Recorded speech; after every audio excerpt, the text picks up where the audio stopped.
Holistic healer हूँ। संशोधन करना, रिसर्च करना वो मेरा शौक है।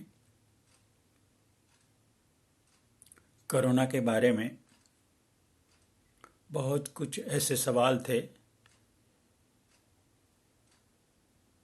जिन्हें मुझे सोचने को मजबूर किया। वो सवाल थे, सबसे पहला कोरोना चाइना से शुरू हुआ, फिर सारी दुनिया में स्प्रेड हुआ, सारी दुनिया में तबाही मचा दी, फिर भी चाइना इतना बड़ा देश होने के बावजूद भी कोरोना से इतना प्रभावित नहीं हुआ। कोरोना बहुत कुछ नहीं कर पाया। दूसरा सवाल था, अमेरिका इतना समृद्ध देश है, टेक्नोलॉजिकली एडवांस देश है, फार्मास्यूटिकल का हब है, फिर भी दुनिया में सबसे ज्यादा लोग 6 lakh people died in America. क्यों? इतना ही नहीं, रिकवरी रेट भी अमेरिका का कम रहा। तीसरा सवाल, इंडिया में कोरोना ने इतना बड़ा है वो क्यों मचाया? चौथा सवाल था कि कोरोना कुछ लोगों पर बहुत कम असर पैदा करके लाइट सिम्पटम के साथ चला जाता है और कुछ लोग पर को बहुत प्रभावित करके गंभीर लक्षणों के साथ परेशान कर देता है। क्यों? ये सब सोचने का, ये सब अभ्यास के बाद जो कुछ मैं समझा, मैं आपके साथ ये वीडियो श्रृंखला में शेयर करना मांगता हूं। आज हम हमारे ये पहले वीडियो में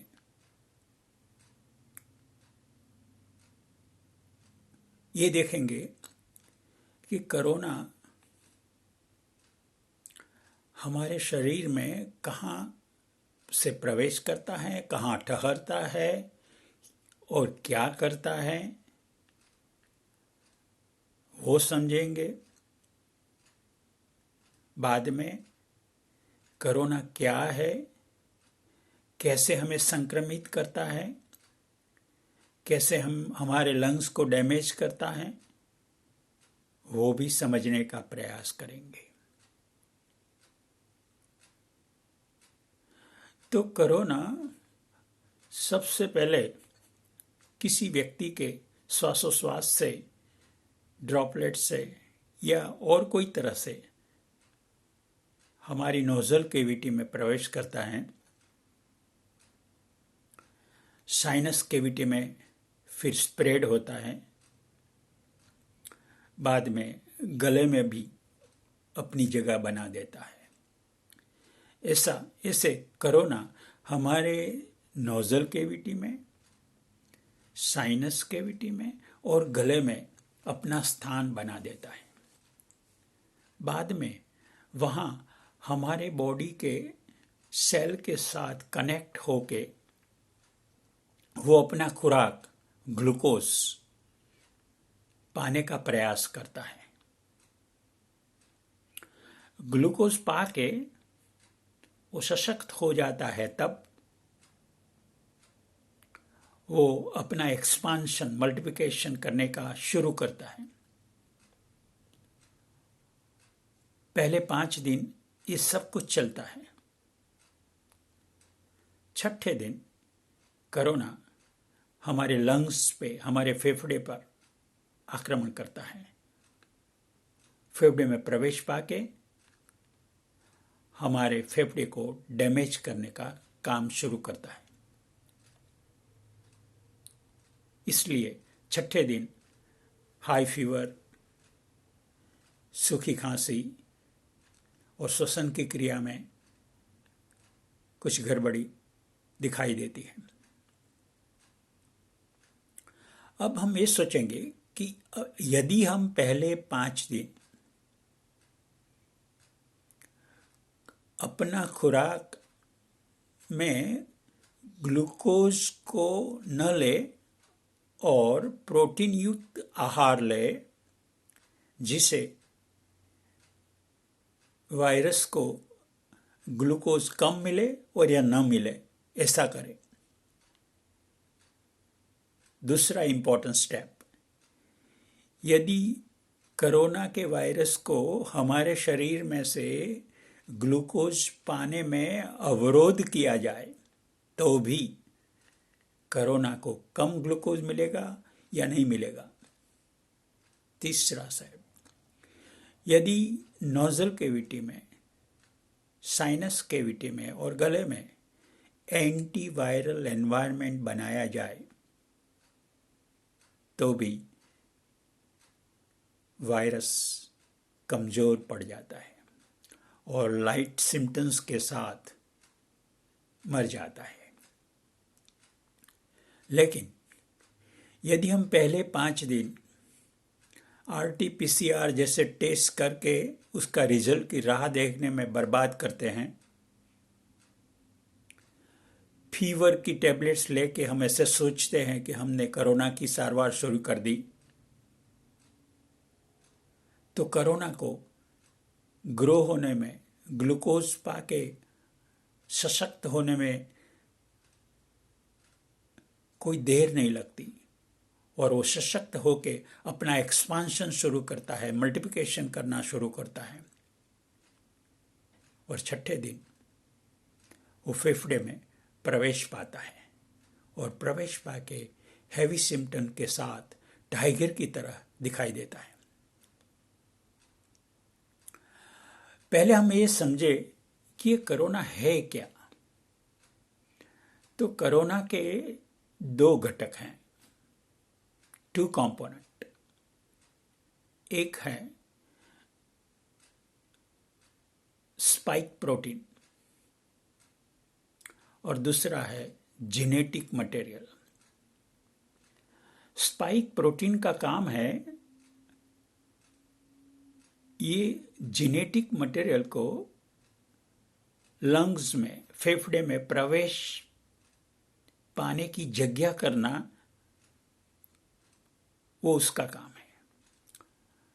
तो स्पाइक प्रोटीन लंग्स में रिसेप्टर के माध्यम से ये जेनेटिक मटेरियल को लंग्स में प्रवेश दिलवाता है। जब जेनेटिक मटेरियल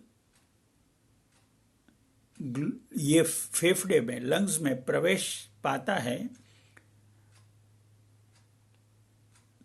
बाद में एक और बात होती है कि हमारी फेफड़े में एक सुविधा कुदरत ने प्रोटीन को बैलेंस करने की रखी है,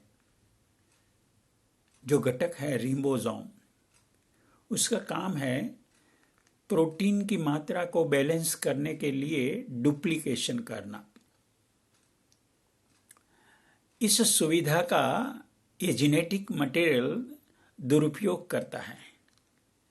वो अपनी जगह, ये प्रोटीन की जगह के लेके रिबोसोम में बना देता है। रिबोसोम अपनी खासियत के मुताबिक ये जेनेटिक मटेरियल का भी डुप्लीकेशन करने का शुरू करते हैं। इससे छठे दिन और उसके बाद बहुत तेजी से ये अपने लंग्स को, अपने फेफड़े को ये वायरस डैमेज करता है।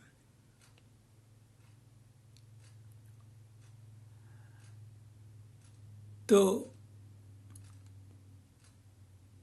इस वायरस को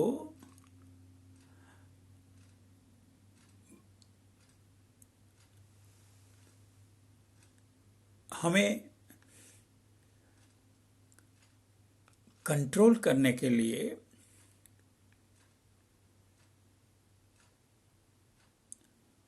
पहले 5 दिन बहुत इम्पोर्टेंट है। जब वो वायरस फेफड़े में प्रवेश करता है, सशक्त हो जाता है, तो वो बहुत बड़ा बलवान हो जाता है। अब हम देखेंगे अगले वीडियो में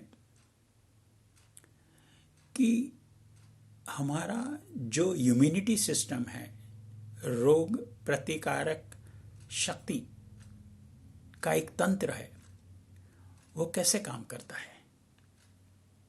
हमारा हीलिंग सिस्टम वायरस की अगेंस्ट में कैसे काम करता है, वो भी देखेंगे। और हमारा जो वैक्सीनेशन है हम लगाते हैं, तो हमें कैसे फायदा होता है, वो भी समझेंगे। और अंत में मेरा एक रिक्वेस्ट है कि आप इस वीडियो सीरीज को पहले नोटिफिकेशन पाने के लिए आप उसको सब्सक्राइब करें, बेल बटन दबाएं, जिससे आप सबसे पहले उसका नोटिफिकेशन पा सकें। सहकार के लिए आभार।